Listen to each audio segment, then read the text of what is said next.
Tahu. Ini kita lihat. Nah, ini belum. Di sini ada. Iya. Di sini kita lihat ada baju yang tadi itu ya. Sama belakang dulu coba nih. Nih, 46, 47. Kita ulangin apa HP maksudnya? kamu mana? Ini. Hah? Ini kita Belum nih. ulangin. Yang tadi bang udah yang mana ya? Yang 33 sama itu. Ini ada 44. Ini 44 ini Mas. 44 kan ini bacaan. ini yang motor tuh. Coba kita lihat kita tulis. Udah ini aja 46, 47, 48 dulu deh. Udahin. Iya, HP kamu mana? Sini mau dicari coba. Kita lihat di sini tuh, coba kita lihat ya. Kita lihat, coba.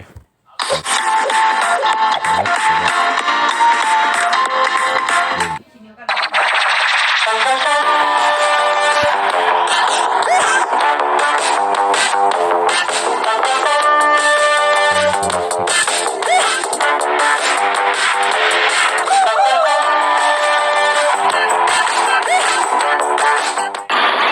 Ngapain kok pom bensin? Tahu. Kan listrik. Tahu. Lewat. Mau cair loh. Angin kan isi bensin. Tiap kali.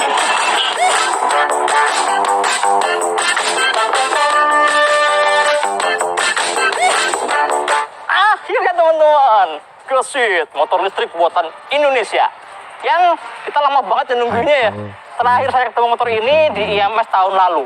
Katanya mau didistribusikan, ternyata tasok lama banget sampai akhirnya di pertengahan tahun 2020 baru mulai dipasarkan, mulai didistribusikan ke konsumen-konsumennya. Ya emang gosipnya sih emang ada sedikit drama ya di internal mereka sampai akhirnya sekarang produksinya, pemasarannya dipegang oleh Wika. Jadi Wika itu punya divisi khusus manufacturing. Nah, mereka yang pegang produksi dan pendistribusian pemasaran si Gesit ini di Indonesia. Kalau dibandingin sama versi yang prototipe yang dulu itu, yang kalian bisa lihat videonya di atas ini ya, linknya, itu ternyata sudah banyak perbedaan teman-teman. Bodinya, detailnya, teknologinya, kita akan sama-sama lihat di video ini. Jangan kemana-mana.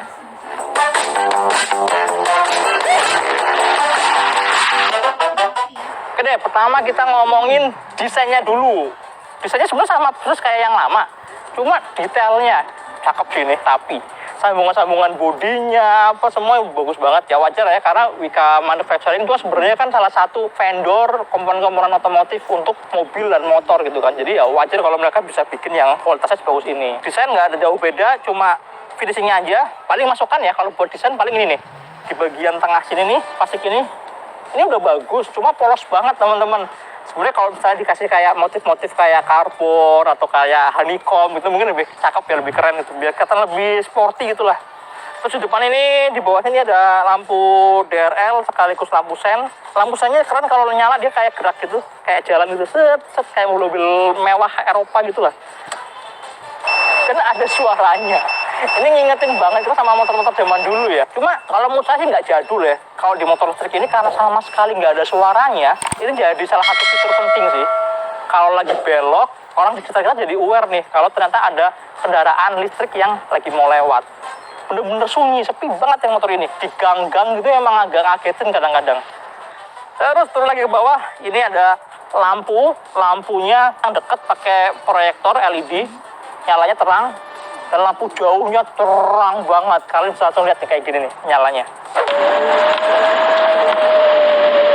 Ini sorot lampunya. Lampu dekat, lampu jauh. Lanjut terus shock breakernya, dia pakai teleskopik, tabungnya lumayan gede, rem depan sudah disc brake, kaliper 2 piston, peleknya Alang, ini lokal teman-teman, vendornya pakai Virosi. Bannya juga lokal, dia pakai Corsa buatan Indonesia juga. Terus kalau ke belakang kita bisa lihat ada kunci kontak yang sudah pakai pengaman bermagnet. Di sebelah kirinya ini ada konsol, nggak terlalu besar tapi buat naruh botol minum pasti bisa masuk banget karena ya lumayan dalam ini. Terus ada gantungan barang, Dek kakinya juga lebar, joknya keren nih teman-teman. Ceritanya ada double gini, model-model ala-ala anak-anak mobil gitu lah ya, cakep. Kalau lampu belakang sih kayak yang lama ya, lampu sampai ke belakang, spatbornya panjang. Ini panjang, tapi ternyata bisa dibongkar teman-teman. Jadi ini ada baut di sini, kalau dibuka bisa langsung jadi lebih pendek. Ya cocok buat kalau lagi musim kemarau ya. Kalau kayak sekarang nih lagi sering hujan ya pasang extensionnya jadi lebih aman, air nggak nyiprat. Kemudian di bagian belakang sama, velgnya juga pakai Virosi, bannya juga pakai Corsa. Bannya yang belakang pakai 100/80, kalau yang depan pakai 80/80. Rem belakang juga udah pakai cakram, tapi cuma satu piston, single piston ya. Nah, yang saya suka dari motor ini adalah konstruksinya, motor listriknya di tengah sana tuh. Jadi kalau misalnya kalian mau ganti ban lebih lebar, kalian mau modifikasi velgnya, mau macam-macam tuh lebih mudah ya, lebih gampang gitu. Ya lebih gampang di custom lah ya. Kemudian monosoknya juga terekspos kayak gitu. Kalau misalnya kalian nanti mau ganti pakai aftermarket, pakai nambah ada tabung atau apa, jadi lebih kelihatan. Menurut saya sih ini mengakomodir hasrat modifikasi orang-orang Indonesia. Orang kita kan senangannya kan ngutak-ngatik lagi gitu kan. Kemudian yang saya suka juga adalah ini nih, footstepnya. Footstepnya tuh nggak yang dicongkel pakai kaki gitu kan, tapi ditekan teman-teman, tuh langsung keluar gitu kan. Lebih gampang waktu kita mau ngeluarin si footstepnya. Kalau detail sih kira-kira kayak gitu ya, nggak banyak berubah, tapi secara finishing jauh lebih rapi ketimbang versi prototipe terakhir yang kita temui di IMS tahun lalu. Ya, lumayan, cakep.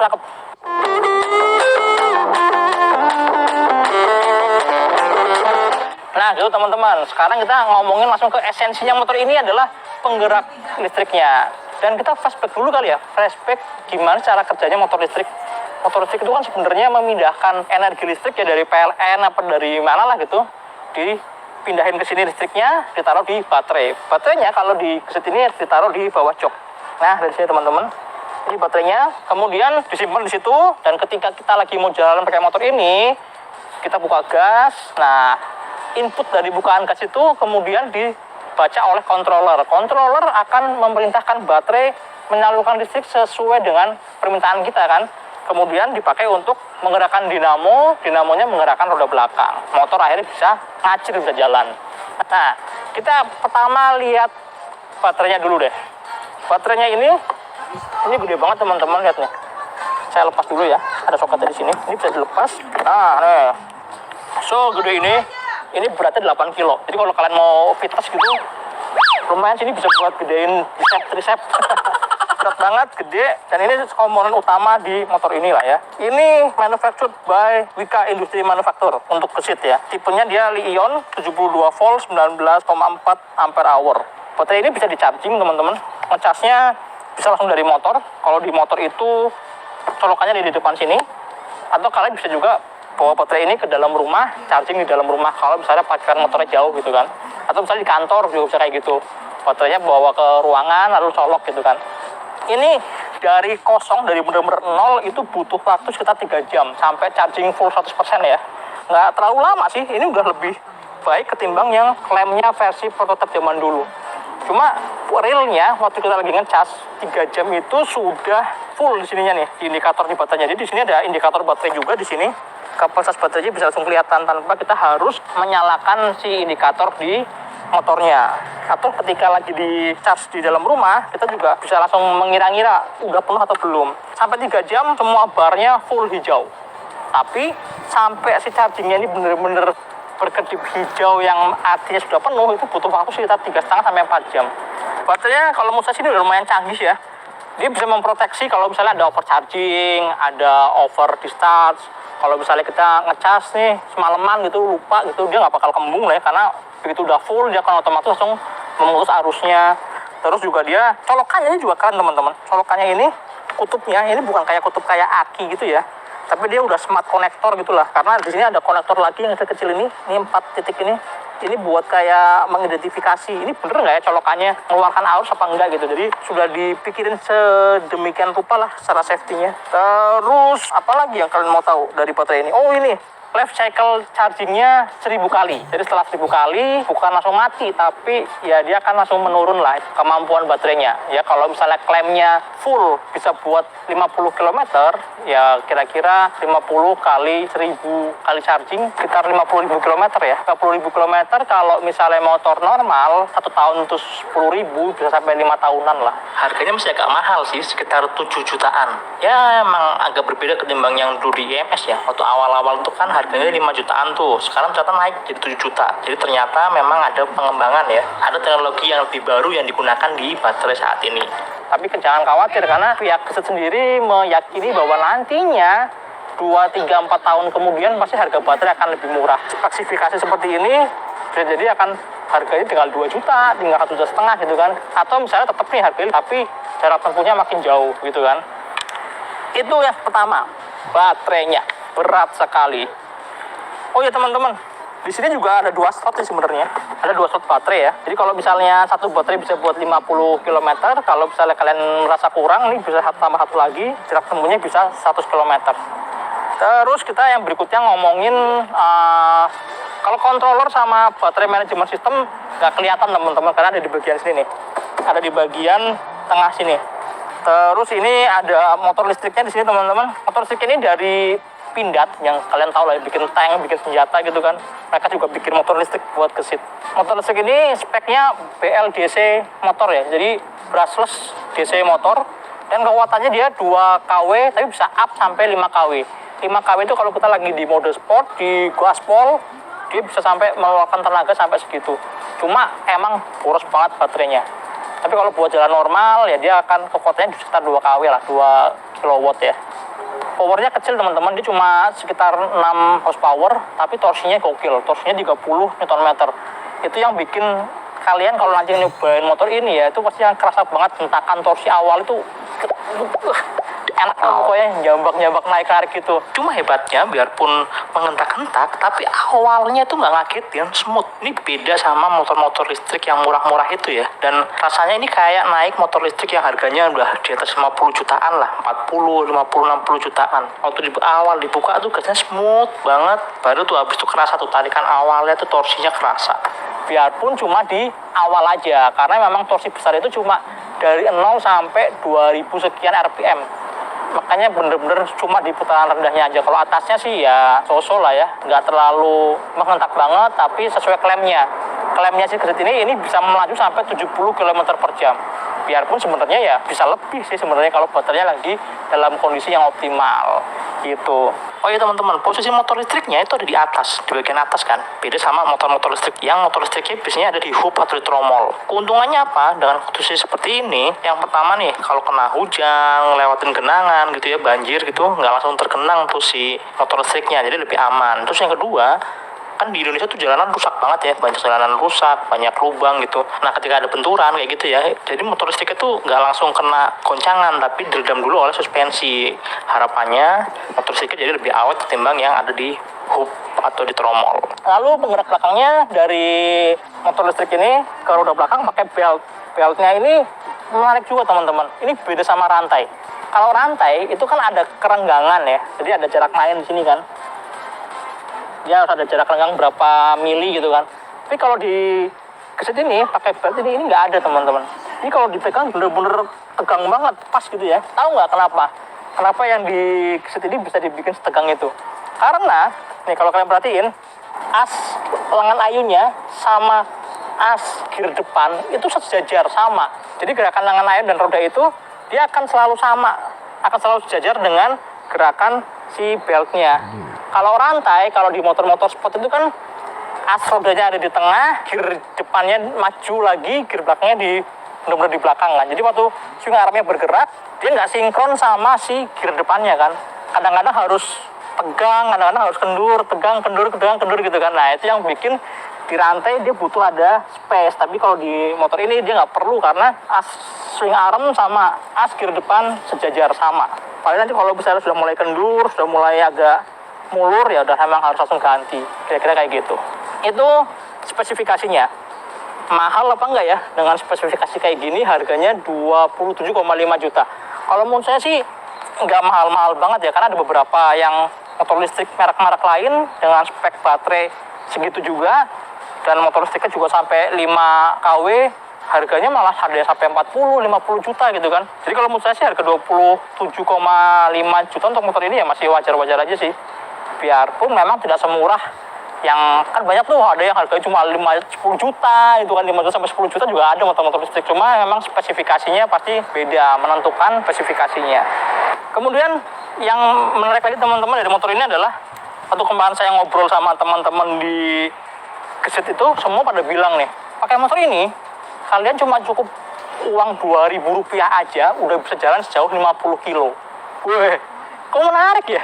Dari mana tuh asalnya? Nah, asalnya dari sini teman-teman. Asalnya dari kapasitas baterai tadi. Baterainya kan 72 volt, 19,4 ampere hour. Itu artinya sekitar 1396 watt hour atau 1,3 sekian kWh. Kalau kita bulatkan ya sekitar 1,4 kWh ya. 1,4 kWh kalau dikalikan dengan tarif daftar listriknya 1.400 gitu ya, 1 kWh sekitar Rp1.400 ya, bulatin lah 1.500, 1,4 kWh kali Rp1.500. Artinya untuk mencapai 50 km kita cuma keluar uang Rp2.100 saja. Wow, tapi apakah benar sekali ngecas full bisa jalan 50 km? Nah, ini ternyata waktu kita kemarin coba hasilnya tuh berbeda-beda sesuai sama riding mode yang kita pakai. Jadi di motor ini itu ada 3 riding mode teman-teman. Pertama riding mode-nya eco atau ekonomik, paling lemot lah ya, paling lemot, paling slow gitu ya. Kalau dari klaimnya si Gesit itu top speed-nya cuma 40 km per jam. Kemudian ada mode urban untuk yang tengah-tengah lah ya, intermediate, dan mode sport. Mode sport itu yang paling kenceng. Kalau sport itu diklaim bisa sampai 70 km per jam, tapi baterainya paling boros. Nah, waktu kita kemarin nyobain, kita benar-benar nyobain teman-teman, nyobain jalan, dan benar-benar sampai baterainya habis nol. Jadi ternyata karakteristik si baterainya ini diatur untuk tidak yang dari awal sampai akhir, dari 100% sampai 0% itu performa baterainya selalu sama. Ternyata nggak kayak gitu teman-teman. Jadi waktu awal, dari awal sampai sekitar 40% itu tenaganya enak banget. Masih responsif lah, responsif banget. Dibuka juga langsung larinya kenceng. Top speednya juga bisa melebihi dari klaimnya. Kayak misalnya nih, di E itu top speednya diklaim cuma 40 km per jam. Ternyata waktu kita kemarin nyobain itu bisa dapat 58 km per jam. Yang urban bisa sampai 76 km per jam, sedangkan yang sport itu bisa sampai 81 km per jam. Padahal klaimnya cuma 70 ya, tapi ternyata bisa sampai 80 km per jam. Nah, dalam kondisi baterainya full, wah itu bisa benar-benar mentok tuh tenaganya. Tapi begitu udah mulai warnanya orange tuh, udah di belasan persen, 10%, itu akan langsung ngedrop banget. Motornya dibikin jadi lebih pelan, responnya juga lambat. Fungsinya adalah untuk menghemat baterainya, biar bisa lebih irit lah sampai ke jarak yang lebih jauh. Nah, waktu kita kemarin nyobain pakai mode S, pakai mode sport ya, gaspol terus, pokoknya kemana-mana tuh gaspol terus. Itu ternyata cuma dapat 31 km. Nggak terlalu jauh ya, cuma 30 kilo ya. Tapi kita pecicilan, memang gaspol terus. Motor listriknya sampai panas banget. Padahal kalau normal itu cuma 40 derajat Celcius aja. Terus kita juga nyobain juga pakai mode E. Mode E dari full 100% sampai ke bener-bener mati. Klaimnya kan bisa 50 km ya. Ternyata itu bisa lebih hemat teman-teman. Kita kemarin dapat sampai 58 km. Itu juga dengan catatan ya, mode E tapi tidak dibatasi kecepatannya. Jadi waktu kosong ya kita akan tetap gaspol. Lumayan sih. Jadi ternyata kalau menurut saya klaim 50 km-nya adalah dengan kondisi berkendara yang santai, yang halus ya. Yang taruhnya di mode E lah. Kalau di mode E kalian pasti yakin bisa dapat 50 km. Jadi gimana solusinya? Kalau saya akhirnya setelah tahu caranya kayak gitu, saya lebih suka pakai mode E. Jadi waktu cruising santai saya pakai mode E, 40-50 km per jam itu udah cukup banget loh kalau buat jalan di Jakarta gitu kan. Apalagi sore-sore, lagi jamnya macet orang pulang kerja, 40 km per jam itu udah kencang, udah cukupan lah ya. Nah, ketika kita lagi butuh kecepatan lebih tinggi, kita butuh tenaga lebih besar, mau nyalip misalnya, nah itu langsung dipindahin ke mode U atau ke mode S. Pindahnya juga gampang teman-teman, itu nggak perlu sambil berhenti, kita bisa langsung tekan nih di tombol sebelah kanan ini kan. Taruh di S, gaspol, kita bisa nyalip dengan mudah. Gitu. Jadi itu tengah-tengah lah ya, intermediate antara menghemat baterai sama kalau lagi nyelip-nyelip kita masih bisa punya kecepatan lebih tinggi. Kira-kira gitu.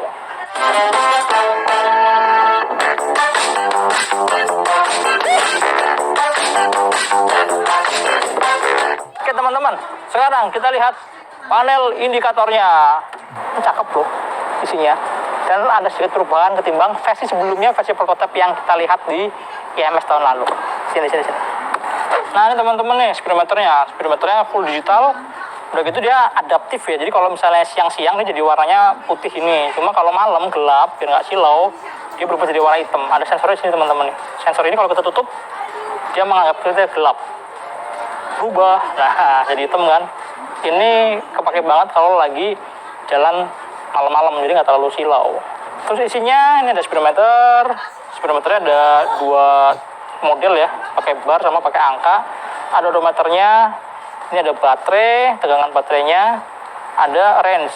Nah ini range ini adalah jaraknya masih bisa ditempuh dengan sisa baterai yang kita punya.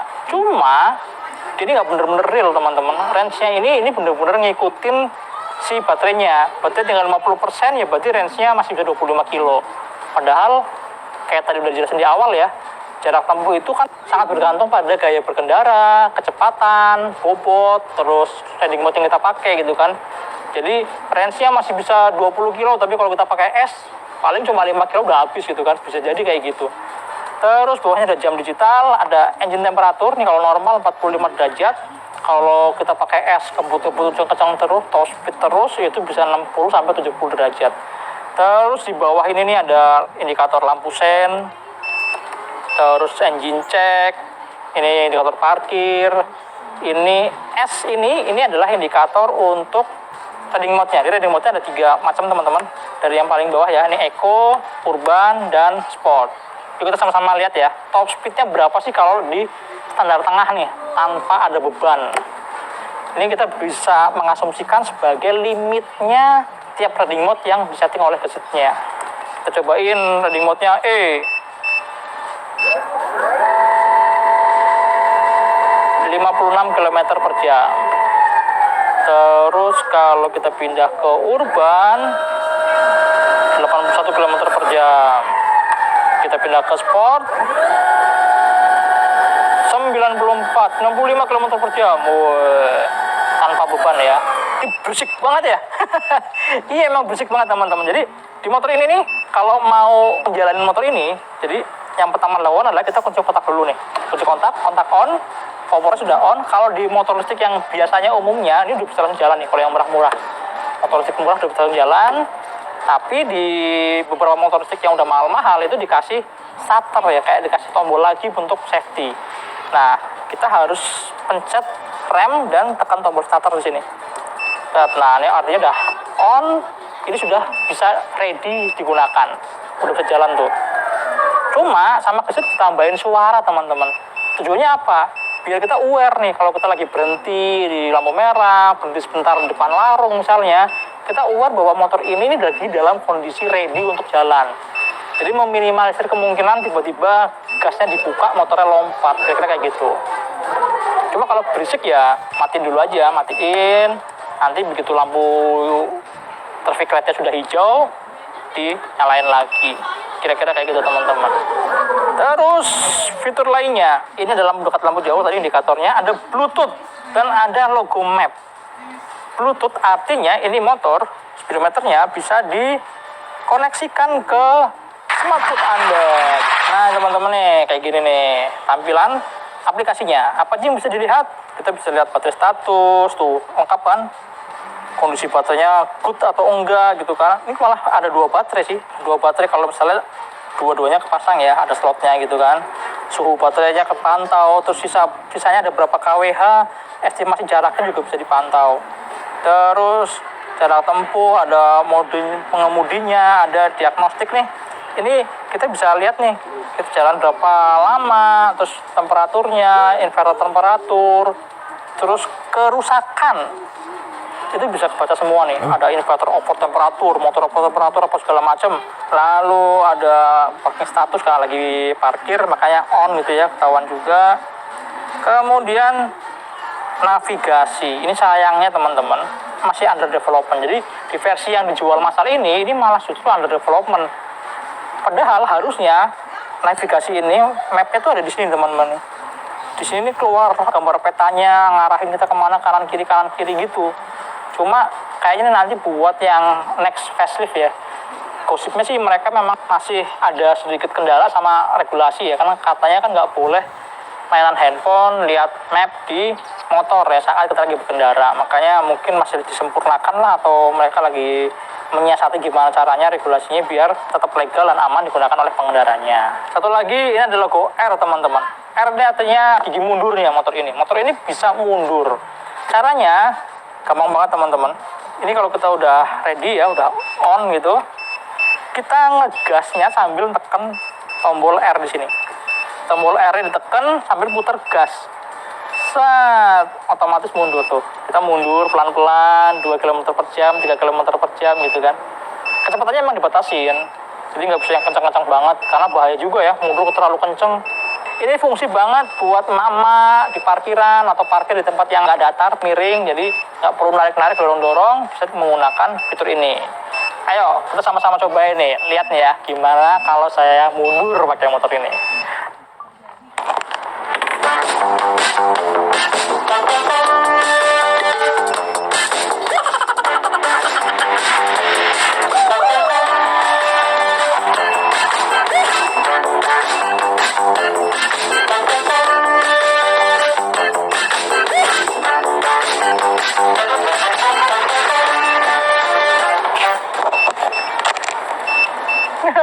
Kocak ya.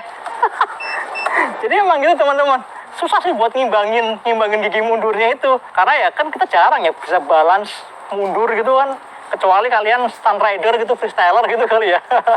Tapi yang jelas dengan fitur ini sebenarnya memudahkan banget tuh kalau misalnya seandainya suatu saat Gesit ini dikonversi jadi motor buat teman-teman yang difabel misalnya, dibikin 3 roda gitu kan. Jadi kalian nggak perlu repot-repot bikin transfer cash atau beli tambahan biar bisa mundur, tapi cukup pakai fitur yang ada di motor ini. Keren juga ya. Atau mungkin nanti suatu saat Gesit akan bikin versi difabelnya 3 roda. Nah, keren tuh masih kalau ada tuh. Riding posisinya teman-teman, posisi duduknya ini lebih mirip kayak Vario sih. Jadi tinggi, gede gitu kan rasanya, feelingnya. Terus deknya lebar, setangnya nggak terlalu tinggi, nggak terlalu rendah. Pas lah, ini enak sih sebenarnya. Cuma joknya emang lebar. Ini bikin saya 165 cm tuh harus agak jinjit tuh. Tuh kan. Ini mirip sih, mirip kayak feelingnya naik Vario. Jadi bukan feeling naik Honda Beat atau Yamaha Mio yang kecil-kecil banget ya. Dia lebih ke middle scooter lah kayak gitu. Sebenarnya ini agak merepotkan kalau buat mbak-mbak kali ya, buat cewek-cewek yang biasanya nggak terlalu tinggi, ya dia harus agak jinjit lah. Tapi untungnya joknya ini nih, kalau dibatin dari samping, lihat tuh. Dia turun ke bawah gitu kan. Nah, ini mengakomodir buat kalian yang nggak terlalu tinggi. Jadi waktu duduknya agak ke depan, agak maju, otomatis kaki bisa napak. Kayak gini misalnya. Tapi kalau duduknya ke belakang, jadi jinjit. Cuma efek nggak enaknya adalah kalau lagi jalan jauh, jadinya kayak mau kayak mau melorot ke bawah gitu loh, kayak mau turun ke depan gitu. Dia kakinya harus agak nahan dikit. Cuma ya itu kalau udah jalan jauh sih, jalan di atas 25 kilo gitu baru kerasa. Tapi kalau deket-deket mah nggak kerasa. Jok belakangnya ini lebar, panjang, empuk juga, nyaman. Kemarin saya sempat boncengan sama Rian, videografer. Dia enjoy aja tuh, enak-enak aja, nyaman diboncengin pakai ini. Terus kita juga kemarin sempat nyobain nanjak gitu kan, nanjak di jembatan Senayan, itu jembatan Fatal Senayan, pakai mode E. Kita berdua total hampir 150 kilo, tetap bisa naik tuh. Cuma emang naiknya jadinya agak lambat, lari cuma 30 km per jam gitu. Kita sengaja pakai mode E untuk melihat dengan power paling rendahnya aja dia masih bisa bawa kita berdua naik jembatan yang lumayan tinggi gitu. Kemudian suspensinya, saya suka dua-duanya. Kenapa? Karena nyaman teman-teman. Ini settingan nyaman, settingan empuk ya. Yang belakang empuk, yang depan juga empuk banget. Cuma yang depan ini karena terlalu empuk kali, jadi kadang-kadang mentok sih kalau lewat jalan yang rusak atau lewat speed trap yang banyak gitu, itu baru kerasa tuh dadak gitu. Kalau jalannya halus kayak di perkotaan sih enak, nyaman banget, empuk banget. Kalau yang belakang buat berat saya 70 kg, yang belakang terlalu empuk sih sebenarnya. Tapi tenang, sebenarnya kalian bisa lakukan setting sini nih. Ini ada settingan preloadnya, kencengin aja naik ke atas. Cuma emang nyaman banget sih. Saya nggak kebayang deh kalau dipakai buat tikung kencang banget tuh bakal kayak udah lumping gitu kali ya. Cuma untungnya motornya nggak terlalu kencang, paling nikung 60 gitu kan, masih oke lah, masih enak. Tapi sayangnya di bawah jok ini teman-teman, di bawah joknya ini, iya, buka joknya tuh pakai ini nih, pakai kunci di sini aja. Kunci diputar ke kiri, klek, nah dia langsung kebuka. Nggak perlu colok-colok di bagian belakang. Sayangnya di area sini ini emang minim bagasinya, karena udah penuh buat baterai, penuh buat controller kayak gitu-gitu ya. Jadi kita cuma punya ruang kecil di bagian tengah sini nih. Ini ruangan buat naruh charger misalnya. Terus paling kalau misalnya mau naruh jas hujan atau apa bisa di sini sih. Cuma ya jadinya nggak terlalu luas ya tempatnya. Paling tambahan ekstra tempat lagi kalau kita cuma pakai satu baterai. Nah, di sini masih bisa buat naruh tas, bisa buat naruh macam-macam. Cuma kalau udah 2 baterai ya udah makin kecil lagi penyimpanannya. Terus ini ada steker juga teman-teman. Stekernya pakai kayak yang ada di rumah-rumah ya. Ini untuk memutus arus kalau kita lagi lepas baterai misalnya, biar safety aja, biar tidak terjadi korsleting lah atau apa gitu. Ke bawah off, ke atas on.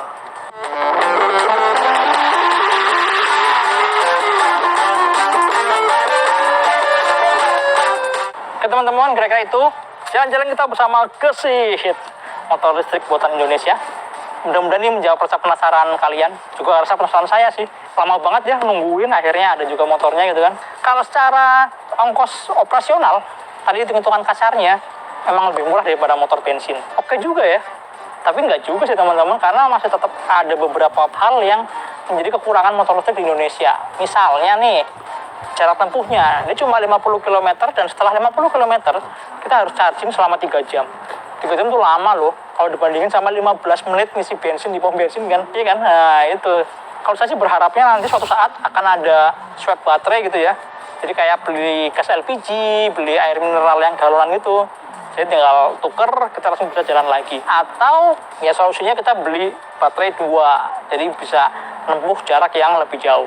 Dan kalau menurut saya sih menjadi penting buat yang punya motor ini untuk mensiasatinya dengan cara mengira-ngira nih, kita hari ini mau kemana, jarak tempuhnya berapa, jadi nggak akan kehabisan baterai di jalan. Kalaupun kehabisan juga sebenarnya bisa aja sih ke warung atau ke mana kafe nongkrong sebentar, numpang colok ya bisa aja kayak gitu. Karena colokannya kan colokan listrik biasa, listrik rumah tangga juga bisa. Terus selama saya pakai juga banyak motor orang pada nanyain kan, di perempatan orang nanya ini motor apa. Kemarin ketemu Satpol PP sampai pada nyobain nanya-nanya. Terus teman-teman kantor di mana-mana orang pada nanyain motor apa sih. Dan begitu tahu motor listrik, semua tuh pada nanyain, ini kalau hujan gimana ya? Ya kalau hujan ya basah lah kalau kehujanan kan. bukan. Maksudnya kalau hujan tuh konslet enggak gitu kan ya. Kita sih udah beberapa kali hujan-hujanan aman-aman aja, kelistrikannya nggak ada masalah. Terus dicuci pakai steam gitu ya, yang tekanan tinggi airnya juga nggak ada masalah. Malah saya juga kemarin sempat lihat tuh di YouTube ada video yang dicemplungin ke dalam kubangan air sampai rodanya nggak kelihatan gitu. Tetap aja bisa jalan-jalan juga aman gitu kan. Kalau menurut saya sih udah dipikirin lah sama insinyur-insinyur Indonesianya ya. Waterproofnya, ketahanannya terhadap air udah dipikirin lah. Terus overall motor ini kalau menurut saya sih nyaman banget.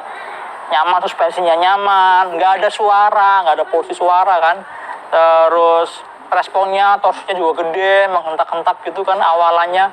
Tapi kalau mau slow ya taruh di E juga jadi lebih halus transfer tenaganya gitu kan. Kemudian motor ini juga cocok buat kalian yang memang punya concern, punya kepedulian kepada kelestarian lingkungan ya. Karena kan dapat ramah lingkungan, nggak ada emisinya. Karena emisinya bener-bener nggak ada emisi kesemuanya 0%. Kalau Euro 3, Euro 4 pasti ada emisinya. Ini bener-bener nggak ada emisi sama sekali. Emisinya pindah ke sana tuh, ke pembangkit listriknya. Oke teman-teman, kira-kira itu video kita bersama Gesit. Jangan lupa tonton terus Otomotif TV, like, subscribe, nyalakan tombol notifikasi.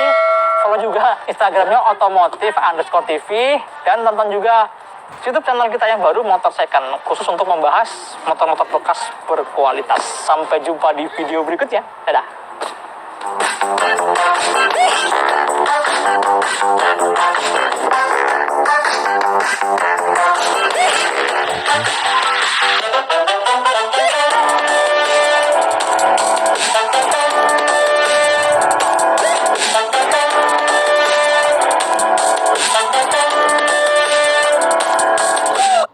Oke, kita udah ya. Oke. Ini Ini kita udah lihat motor listrik yang GETS ya. Nah, kita coba, udah kita lihat ya. Kenapa dibuka lagi? Ya, kita lihat tuh. Dipasang. Oke, send dulu video tentang video selanjutnya. Sampai jumpa videonya.